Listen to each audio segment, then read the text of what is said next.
편 1절에서 6절까지 우리 말씀 같이 묵상하겠습니다. 우리 한 절씩 교독합니다. 시편 126편은 성전에 올라가는 노래, 하나님의 성전 앞에서 하나님 앞에 찬양하는 그러한 시입니다. 제가 1절 읽고 여러분 2절 읽고 교독하겠습니다. 여호와께서 시온의 포로를 돌려보내실 때에 우리는 꿈꾸는 것 같았도다.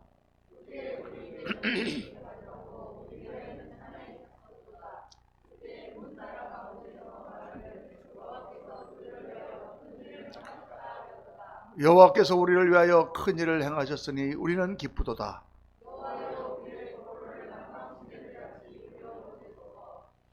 눈물을 흘리며 씨를 뿌리는 자는 기쁨으로 거두리로다. 울며 씨를 뿌리러 나가는 자는 반드시 기쁨으로 그 곡식단을 가지고 돌아오리로다. 아멘. 아멘. 아멘. 오늘 우리 하나님의 말씀은 은혜 속에 사는 축복이라는 제목으로 같이 말씀을 묵상합니다.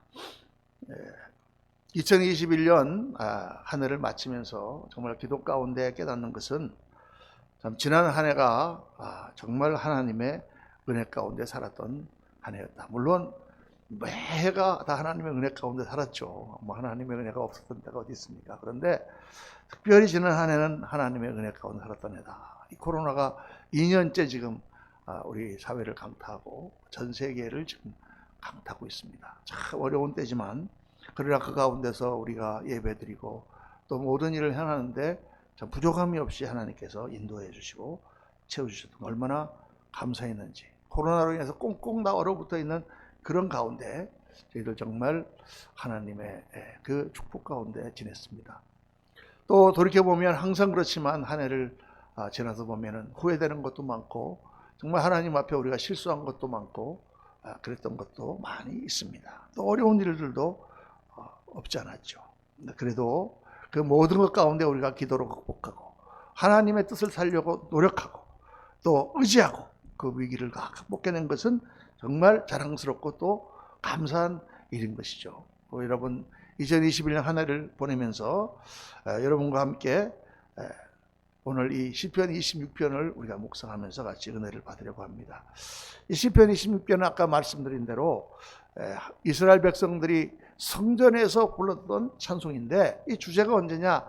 그들이 포로 생활에 바벨론 노예 생활에서 다시 돌아오면서의 그때 그 기쁨과 감격을 하나님께 감사하며 찬양하는 그런 내용입니다. 오늘 말씀 보면은 여호와께서 시온의 포로를 돌려보내실 때 우리는 꿈꾸는 것 같았도다. 꿈 같은 그런 일들이 일어난 것입니다. 이스라엘 백성들이 노예 생활에서 해방된 것도 자기 힘으로 된 게 아니에요. 우리나라가 사실 해방된 것도 우리가 무슨 독립전쟁을 했고 이겨가지고 일본군을 쫓아낸 게 아니잖아요. 이 세계 정세 가운데 하나님의 정말 은혜 가운데 일본이 패망하고 그때 우리가 이 나라의 독립을 찾게 되었습니다. 이스라엘 백성들도 마찬가지. 자기들이 노력한 게 아니라 계속 바벨론의 포로로 잡혀 있었는데 바벨론이 망했어요. 페르시아가 바벨론을 이기고 페르시아 제국이 서는 바람에 이들이 이제 페르시아 왕 고레스의 칙령으로 해방받게 된 것입니다. 그래서 2절 말씀 보면 그때 우리 입에는 웃음이 가득하고 우리 혀에는 찬양이 찼었도다. 그때의 문나라 가운데서 말하기를 여호와께서 그들을 위하여 큰 일을 행하셨다 하였도다. 정말 하나님의 은혜가 얼마나 감사한지.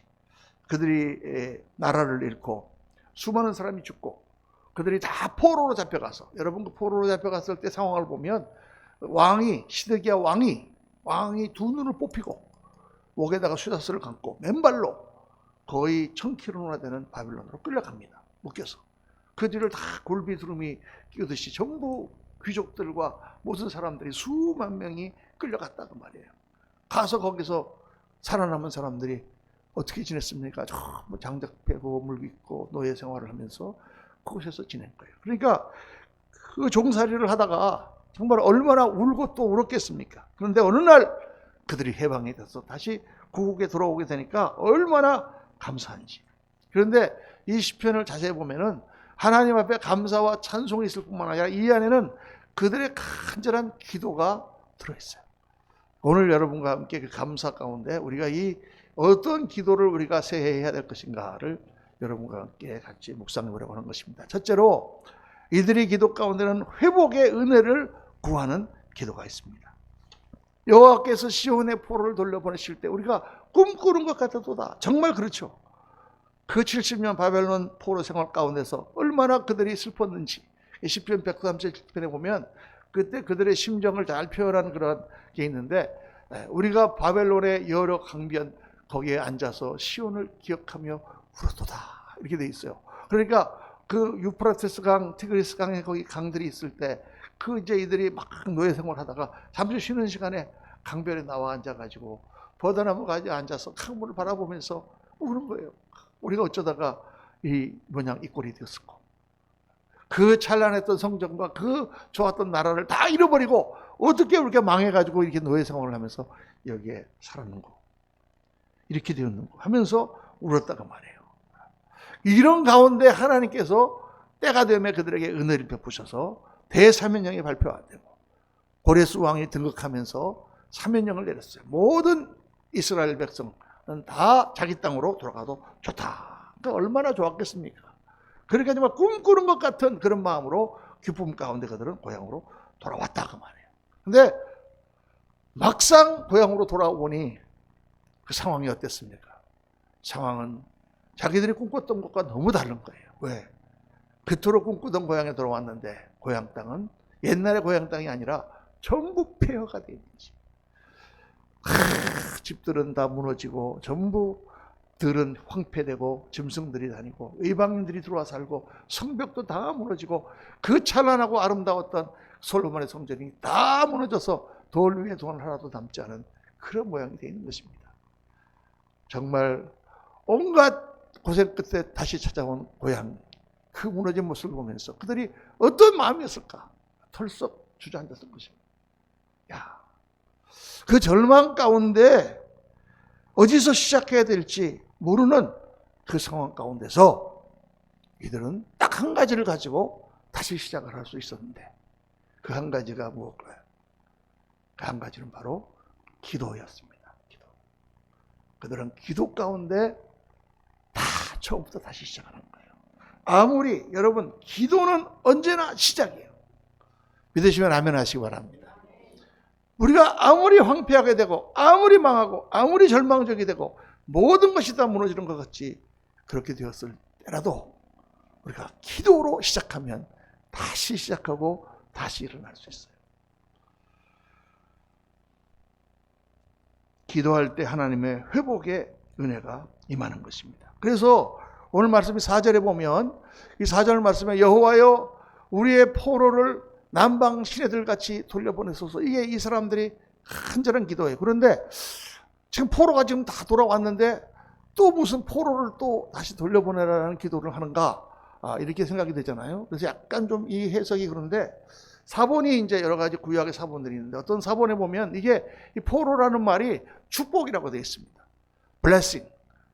그러니까 여호와여 우리의 포로를 남방 시내들 같이 우리에게 부어주소서. 이런 기도다가 말이에요. 그래서 이거를 바꿔서 해석을 해보면 여호와여 우리의 축복을 남방 시내들 같이 돌려보내소서. 하나님 앞에 축복을 간구하는 그런, 이제 이 모든 것을 회복하고 이 황폐한 곳에서 다시 일어설 수 있게 하나님 도와주옵소서 하는 간절한 기도가 바로 이시죠. 그런데 이거 참 이상한 게 이 남방 시내들이라는 말입니다. 이 남방이라는 게 네게브라는 뜻이거든요. 네게브라고 실제 그 남쪽, 이스라엘 남쪽의 지명 이름이 네게브예요. 근데 이 네게브는 어떤 땅이냐? 이 말 뜻이 메마르다라는 뜻이에요. 여기는 아주 메마른 곳입니다. 그리고 거기에는 이 와디라고 하는 강이 있는데 이 강은 비가 안 올 때는 바짝 말라가지고 그냥 사람들이 걸어 다니는 곳이야. 황무에 살지. 그런데 이제 비가 오면은 그 강이 다시 넘치는 이런 강이. 이 강인데 지금 아무것도 없잖아. 그죠? 이게 와디라고 하는 거예요. 근데 이 와디라고 하는 단어는 이스라엘만 있는 게 아니라 여러 세계 곳곳에 이런 그런 강들이 있잖아요. 우리나라에도 있을 거예요. 그렇죠? 여름에는 다 말라버리고, 이제 뭐 겨울에는 말라버리고, 여름 되면은 비가 오면은 다시 하는. 그런데 이게 이상한 게 어떻게 하나님이 축복을 내려주시는데 이 남방 시내 같이 내려달라. 이 메마른 축복을 내려달라는 뜻입니까? 좀 이게 이해가 안 되잖아요. 그렇죠? 그 여기는 아주 깊은 뜻이 있어요. 왜냐하면 이 와디라는 이런 강은 평상시 공기에는 이렇게 바짝 말라 있지만은 우기가 돼서 한 2, 3개월 겨울에 우기가 돼서 비가 내리면 그 비가 확 내려가지고 이 와디가 흘러차고 넘친다. 그래갖고 어떤 때는 홍수가 나서 강줄기가 바뀌기도 해요. 그래서 이런 강에 물이 흐르면은 이게 어떻게 되느냐? 이 물이 막 계속 흘러져 있다는 말이에요. 그래가지고 폭포 하늘에서 막 떨어집니다. 이게 와디. 이건 실제로 와디를 촬영한 거를 제가 동영상을 뽑아가지고 여러분들에게 보여드립니다. 그러니까 이걸 딱 보니까 이 기도가 뭐냐? 지금은 메마르고 모든 것이 다 황폐하고 정말 아무것도 없는 그런 고향 땅이지만 그 메마른 와디에 하나님께서 비를 부으셔서 그 강에 넘치게 하는 것처럼 하나님 우리를 회복시켜 주옵소서. 다시 일어날 수 있게 해주옵소서. 사랑하는 성도님들, 이 기도가 오늘 우리의 기도가 되어야 될 줄로 믿습니다. 지금 이 그림이 뭐예요? 하나님께서 지금 꿈을 그들에게 주시는 거예요. 여러분, 예수를 믿으면서 우리 예수 믿는 것이 정말 가장 탁월한 것 중에 하나가 뭐냐? 바로 꿈이다라고 생각합니다. 하나님의 역사를 보면 항상 하나님이 꿈을 꾸세요. 하나님 그분이 꿈을 가지고 역사하시는 분입니다. 아브라함에게 정말 큰 나라를, 하나님의 백성의 나라를 하나님께서 주시기로 작정하시고 하나님 먼저 그에게 꿈을 주십니다. 밤하늘을 보여주시면서 네 별을 셀 수 있나 보라. 셀 수 없죠. 셀 수가 없나이다. 내가 이 나라만큼 큰 나라를 내게 주리라. 그 꿈을 가지고 아브라함은 평생을 살며 하나님을 바라보고 일했던 거죠. 아브라함 시대에는 그게 이루어지지 않았지만 그러나 결국 하나님 그걸 이루신다는 말이죠. 그러니까 하나님께서는 이 회복의 꿈을 주시는 거예요. 여러분, 우리의 삶 속에 여러분들의 모든 상황 가운데서 어려운 상황이 있을 것입니다. 지난 한 해도 어려운 일들이 있었을 것입니다.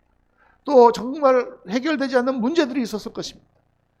그러나 하나님 앞에 기도하고 주님 앞에 간구하고 나갈 때 하나님께서 그 모든 걸 회복시키고 일으키시는 역사가 일어날 줄로 믿습니다. 이 강줄기의 꿈을 꾸면서 하나님 우리에게 이런 복을 허락하시고 우리 자녀들을 이렇게 키워주옵소서. 우리 2022년도에 이 와디에 흐르는 강줄기의 축복이 우리 교회 가운데 임하고 모든 성도들이 임하시기를 예수님 이름으로 축원합니다. 둘째로 이들이 하나님 앞에 감사하고 또 기도했던 것은 뭐냐? 바로 용서의 은혜였다. 이들이 다시 회복되는 은혜를 간구했을 뿐만 아니라 이들이 정말 하나님 앞에 감사했던 것은 용서의 은혜예요. 왜냐? 이들이 지금 노예 생활에서 풀려나서 그들이 다시 고향 땅으로 돌아왔다는 것은 뭐를 의미하느냐? 하나님께서 자기들을 용서해 주셨다는 것을 의미한다 그 말이죠. 왜 그들이 노예 생활을 할 수밖에 없었고 왜 그 나라가 패망할 수밖에 없었는지를 이스라엘 백성들은 잘 알고 있었습니다. 그 찬란했던 솔로몬의 영광과 그 다윗을 통하여 하나님께서 세우셨던 그 나라가, 그 하나님의 나라가, 하나님의 백성들이 왜 망했습니까, 여러분? 망한 이유는 딱 한 가지죠. 그들이 하나님께 불순종하고 하나님을 섬기지 않고 우상을 숭배했기 때문입니다. 그들이 이제 다 깨져가지고 나라가 망하고 다 포로로 잡혀가서 끌려간 후에야 그들은 이제 비로소 깨달은 것입니다. 우리가 하나님을 좀 잘 섬길까? 사실 모든 것이 무너진 것은 뭐냐 하면 하나님과의 관계예요. 관계. 거기에서. 그런데 이들이 다시 사면령이 내리고 고향으로 돌아갈 수 있게 된다는 것은 하나님의 징계의 때가 끝나고 용서의 은혜가 그들에게 임했다라는 것을 말해주는 것이죠. 하나님과 끊겼던 사랑의 관계가 회복되었다는 것을 말씀해 주는 거죠. 여러분, 우리가 2022년을 맞으면서 정말 우리가 기도해야 되는 게 바로 이겁니다. 하나님, 우리에게 이 끊겼던 하나님과의 사랑의 관계가, 소원했던 그러한 관계가 다시 불붙듯이 일어나게 하나님 도와 주시옵소서. 저는 우리 이제 한국교회가 해야 되는 게 바로 이거라고 생각해요.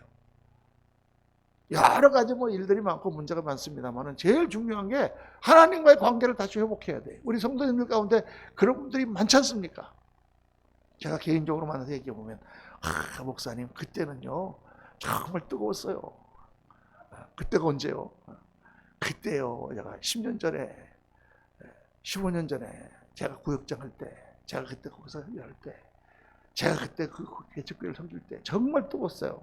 지금은요, 뭐 지금도 뜨겁죠. 근데 약간 미지근한 것 같아요, 제가 볼 때. 그렇죠.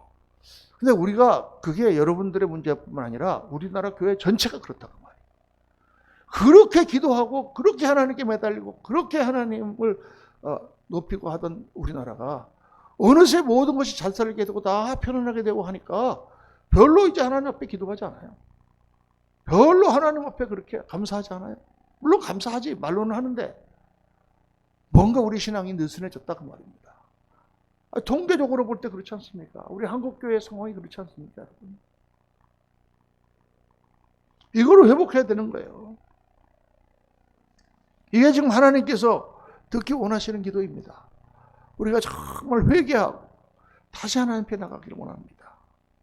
여러분, 우리 가운데 사실 일어나는 모든 문제들이 다 그런 거예요. 어떻게 예수님 믿고 이제 살고 있는데 어디서 문제가 탁 터졌다 그러면 우리는 바로 이 문제 때문이다라고 생각하고 그 문제에 포커스를 둡니다. 사실은 그 문제가 아니라 하나님과의 나와의 관계, 그 은혜의 물줄기가 끊어진 게 문제예요.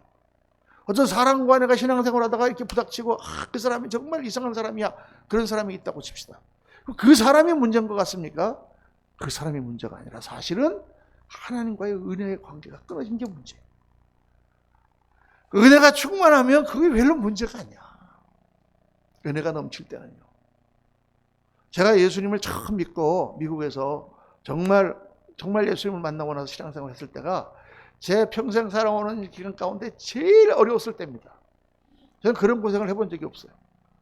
정말 매일 낮에는 나가서 일하고 하루 종일 일하고 저녁 때는 공부하고 밤에는 또 와서 교회 봉사하고 막 그럴 때인데 그 어렵고 힘든 때 하나님께서 은혜를 부어주시니까요. 하나도 어렵지가 않았어요. 할렐루야. 늘 기쁨이 넘쳤어요. 할렐루야. 막 일할 때도 막 너무 기뻐갖고 막 룰룰룰라 하고 일하고 가끔 밖에 나가서 하늘 한번 쳐다보고 주님이 구름 타고 오신다 그랬는데 혹시 지금 오시나? 둥둥둥둥 떠다니는 것 같았어요. 제가 들어. 어떻게 그때 그렇게 은혜가 충만할 수 있을까? 돌아보면 그때는 정말 돈도 없고 정말 애새 키우느라고 아주 정말 고생할 때인데 하나님의 은혜가 충만하니까 그런 게 문제가 안 되는 거예요. 항상 문제가 아니라 하나님과의 관계, 은혜가 없기 때문에 문제다. 여러분, 뗏목을 타고 지금 강물을 내려가고 있는데 막 이게 빨라지죠. 속도가 빨라지는데 갑자기 앞에 암초가 나타났어. 그 암초에 부닥치면 이제 뗏목이 박살나는 거야. 그러면 다들 어떻게 기도합니까? 하나님, 저 암초를 없애주옵소서. 저 암초 큰일 났습니다. 하나님께서 기도를 들으시고 갑자기 위에서 레이저 광선을 팍 쏘셔갖고 암초가 팍 깨지고 그래갖고 지나가고 그렇게 될 것 같습니까? 물론 하나님께서 그렇게 하실 때가 있어요. 암초를 번개를 내리셔갖고 박살낼 때가 개중에 가끔 있는데 거의 대부분은 어떻게 하시느냐? 암초는 그냥 있는데 물이 확 높아지는 거예요. 할렐루야. 하나님의 은혜가 확 높아지는 거예요. 그러니까 암초로 그냥 넘어가는 것입니다. 대개 하나님은 그렇게 역사하세요. 다윗과 골리앗이 싸울 때 골리앗은 거인이에요. 2m 40이 넘는 거인이에요. 다윗은 소년이에요. 하나님, 저 골리앗을 제가 이겨야 된다고 나갈 때 하나님께서 골리앗을 팍 해갖고 생쥐로 만들어서 닦아서 밟아 주겠습니다. 그렇지 않아요. 골리앗은 변함이 없어. 거기 있어. 근데 하나님이 누구를 변화시키셨습니까? 다윗을 변화시키셨어요. 다윗이 하나님 믿음으로 충만하고 은혜가 충만하니까 돌멩이 하나에 골리앗이 넘어가는 것입니다. 성경은 항상 문제를 어디서 찾아라? 나와 하나님과의 관계에서 찾으라고 합니다. 거기서 다 모든 게 해결되는 거예요. 그러니까 우리가 2021년도에 여러 가지 일로 우리가 시행착오도 겪고 다 했지만 22년도를 시작하면서 우리가 뭐를 다시 회복해야 되느냐? 하나님과 나와의 관계를 회복해야 돼요. 그런데 우리가 하나님께 돌아가기만 하면 하나님은 기다리셨다는 듯이 다시 우리를 끌어안으시고 새롭게 사랑의 관계를 시작하신다고 말해요. 탕자의 비유가 그걸 말씀해주고 있지 않습니까? 탕자가 그렇게 아버지 속을 새기고 나와가지고는 내가 지금 돌아가면 아버지가 나를 어떻게 볼까 하고 걱정이 많았지만 그 아이가 멀리 있을 때 아버지는 벌써 알아보고 뛰어나와서 그 아이를 끌어안고 가락지를 띄우고 좋은 옷을 입히고 그리고 그 아들에게 잔치를 베풉니다. 그게 하나님의 심정이시죠. 그래서 요한 1서 1장 9절 이 말씀은 너무 중요한 말씀입니다. 다 같이 한번 읽겠습니다. 만일 우리가 우리 죄를 자백하면 그는 미쁘시고 의로우사 우리 죄를 사하시며 우리를 모든 불의에서 깨끗하게 하실 것이요. 2021년을 보내면서 여러분과 제가 다시 한번 하나님 앞에 우리가 열심히 일하고 열심히 수고했지만은 그래도 하나님 앞에 혹 부족한 것이 있습니까? 하나님 앞에 잘못한 것이 있습니까? 우리가 하나님과의 관계를 다시 회복하고 더 은혜가 충만하게 흐를 때에 하나님의 축복의 물줄기가 여러분과 저의 삶을 다시 한번 정말 이 와디가 물줄기로 채워지는 것처럼 폭포수처럼 채워주실 줄로 믿습니다. 세 번째 중요한 것은 뭐냐? 사역의 은혜입니다. 사역의 은혜. 근데 오늘 이 시편이 이상하게 끝나는데 앞에서는 하나님께서 우리를 돌이키실 때 우리가 꿈꾸는 것 같았도다 이렇게 찬송을 하다가 5절 말씀에 가면 눈물을 흘리며 씨를 뿌리는 자는 기쁨으로 거두리로다. 울며 씨를 뿌리러 나가는 자는 반드시 기쁨으로 그 옥시단을 가지고 돌아오리로다. 이게 두 번 반복하여 이 말씀을 기록하고 있습니다. 고향으로 돌아온 감격과 기쁨 가운데 정말 하나님의 회복의 꿈을 꾸고 기도로 그들이 시작을 하면서 하나님과 관계가 다시 회복된 것을 감사하면서 그들이 그 다음에 해야 되는 게 뭐냐? 울면서 씨를 뿌리는 일이다 그 말이죠. 일. 그냥 꿈만 꾸면서 기도하는 것으로 끝나는 것이 아니라 그 소망을 품고 믿음을 가지고 씨를 뿌리는 데까지가 인생인 거예요. 여러분. 씨를 뿌리는데 왜 울면서 뿌립니까? 이거 제가 옛날에 한두 번 설명드린 적이 있죠. 이 씨를 뿌리는 이 상황이 어떤 상황이냐? 배가 고픈 상황입니다. 옛날에 우리나라에 보릿고개가 바로 그거죠. 보릿고개. 보리 농사가 이제 5월달이나 6월달쯤에 이제 농사 추수를 해서 보리를 걷는데 그때 이미 가을에 해둔 식량이 다 떨어진다고 말이에요. 그러니까 3월, 4월이면 제일 배가 고플 때야. 4월하고 5월 초가. 또 막 굶어. 근데 저쪽에 지금 씨 한 봉다리가 있어. 한 자루가. 근데 그거 무슨 씨냐? 종자씨다 그 말이에요. 옛날에 제가 그런 단편 소설을 읽은 적이 있어요. 그 종자씨를 먹어버릴 것이냐? 근데 먹으면은 가을에 추수가 없잖아요. 애들은 배가 고프다고 밥 달라고 우는데 울면서 그 종자씨를 가지고 나가서 씨를 뿌리는 것입니다. 가을의 수확을 위해서. 그때는 배고프고 정말 어렵지만 그걸 참고 하나님 나라를 위하여 씨를 뿌리는 바로 그거. 이게 이 울며 씨를 뿌리러 나간다고 하는 개념입니다. 여러분, 지금 이스라엘 백성들의 처지가 그렇잖아요. 지금 70년 동안 버려두었던 땅에, 황폐한 땅에 노예살이를 하다가 돌아왔는데 그들의 삶이 결코 넉넉할 리가 없습니다. 그들이 먹고 살기에도 빠듯한 그런 상황 가운데서 그들은 미래를 바라보며 새 역사를 시작하는 거죠. 울면서 씨를 뿌리는 것입니다. 여러분, 이게 바로 우리 그리스도인들의 삶을 말하는 거죠. 우리가 지금 당장 눈앞에 있는 행복을 위해 사느냐? 아니면 장차 올 나라, 그 나라를 바라보며 오늘 우리가 사느냐? 우리가 이 땅의 삶만, 이 땅의 행복만을 지금 당장 먹고 사는 것만 걱정하면서 우리가 산다면 여러분, 예수 안 믿어도 얼마든지 우리가 건강하고 돈 많이 벌고 살 수 있어요. 안 믿는 사람들 중에 돈 많은 사람 더 많습니다, 여러분. 그러나 예수 믿는 사람들은 이 땅만 바라보는 게 아니라 영원한 나라를 바라보는 사람들이죠. 그래서 이 땅의 쾌락도 포기하고 때로는 이 땅의 여러 가지 부귀영화도 포기하는 사람들입니다. 히브리서 11장에 나오는 것처럼 모세는 애굽의 그 왕자로서의 그 삶을 포기하고 그리스도와 함께 고난받은 것을 더 기뻐하게 여겼으니 뭐라? 상주심을 바라봅니다. 내년도 표가 상주심을 바라보자. 하나님의 영원한 상이 있어요. 그 영원한 상뿐만 아니라 물론 이 땅에서도 상 주시고 이 땅에서도 힘의 있기를 할 수 있도록 모든 것을 채워주시지만은 정말 우리에게 중요한 것은 영원한 상이에요. 영원한 상. 여러분, 그 영원함이 없으면 이 땅의 인생은 사실 무의미합니다. 여러분, 인간은 일이 없으면 살 수 없습니다. 일이 없는 것처럼 괴로운 게 없어요. 뭔가 일을 해야죠. 그런데 그 일 중에 어떤 일을 하고 싶어요? 많은 젊은이들이 그렇게 이야기합니다. 자기가 좋아하는 일을 하는 것이 제일 행복이죠. 행복입니다. 좋아하지도 않는 일을 억지로 하는 것보다 자기가 좋아하는 일을 하는 게 행복이죠. 그런데 그 행복이 그냥 그거로 끝나버린다면 그것도 무의미하잖아요.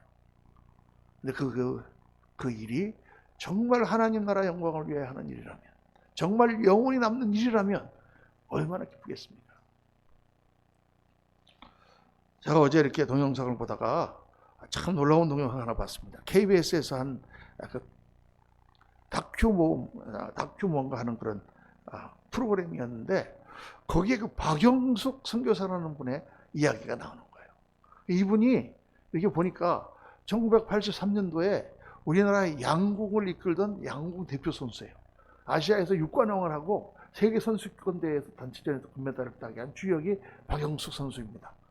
근데 이 선수가 이제 은퇴하고 나서 감독 생활을 이렇게 하다가 2012년에 이탈리아의 국가대표팀의 양궁 감독으로 이분이 가요.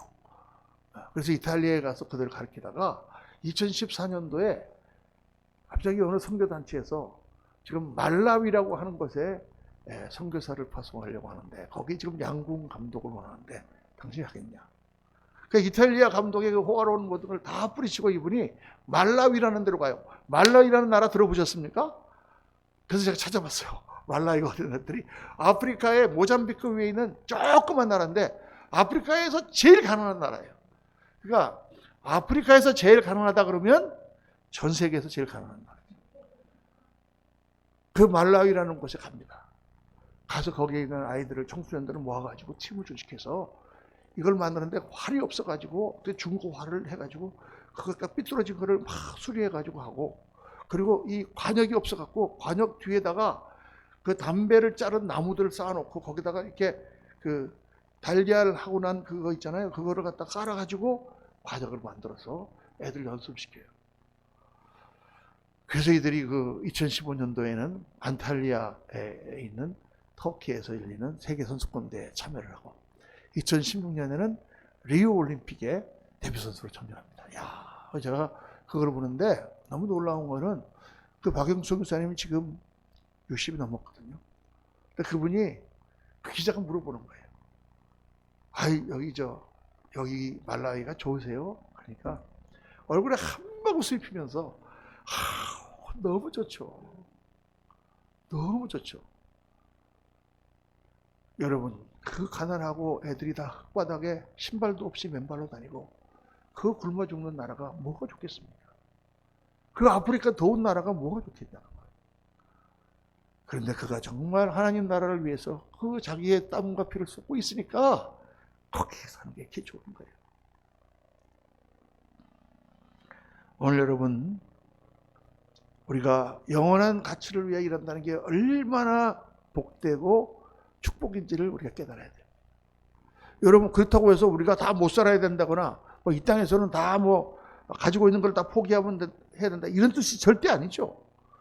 얼마든지 하나님께서 우리에게 복 주시고 우리를 사용하시는데, 제 말씀의 포인트는 뭐냐? 이 땅의 것이 중요한 게 아니라 이 땅의 것을 포기하더라도 영원한 영광을 추구하는 그런 교회, 그런 사람들이 돼야 된다, 그 말이죠. 그 영원한 나라의 결실이 너무 크기 때문에, 그것을 믿음으로 우리가 바라보기 때문에 지금 먹고 싶지만 참고 씨를 뿌리는 사람들이다, 그 말이죠. 2022년을 시작하면서 여러분, 기도를 해야 됩니다. 하나님, 제가 영원한 가치를 위하여 일하게 하옵소서. 할렐루야. 그때 정말 하나님 주시는 기쁨이 차고 넘치는 것입니다. 울며 씨를 뿌리는 나가는 자는 반드시 기쁨으로 복식단을 가지고 돌아오리로다.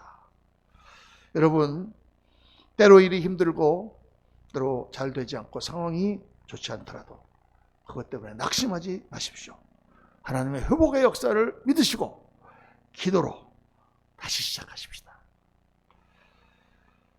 또 마른 땅에 폭우가 쏟아지고 축복의 물줄기가 흘러 넘치는 장면을 꿈꾸면서 우리가 하나님 앞에 나갑시다. 그리고 무엇보다도 영원한 가치를 추구하며 하나님을 섬기고 주님을 붙들고 나가면 반드시 2022년도에는 놀라운 하나님의 역사가 여러분과 저희 삶 속에 우리 교회 가운데 차고 넘치게 될 줄로 믿습니다. 한 해를 잘 마무리하시고 새해에는 정말 꿈을 가지고 나아가는 우리 교회가 되기를, 여러분 한 분 한 분 되기를 예수님 이름으로 축원합니다. 기도하겠습니다.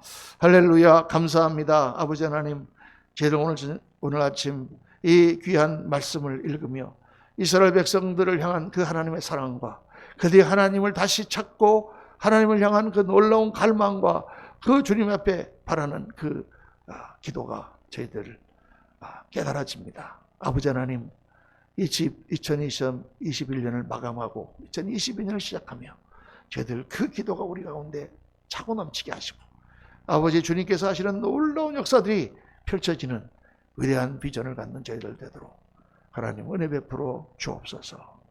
감사와 찬송과 영광을 주 앞에 올리며 우리 구주 예수 그리스도 이름으로 기도하옵나이다. 아멘.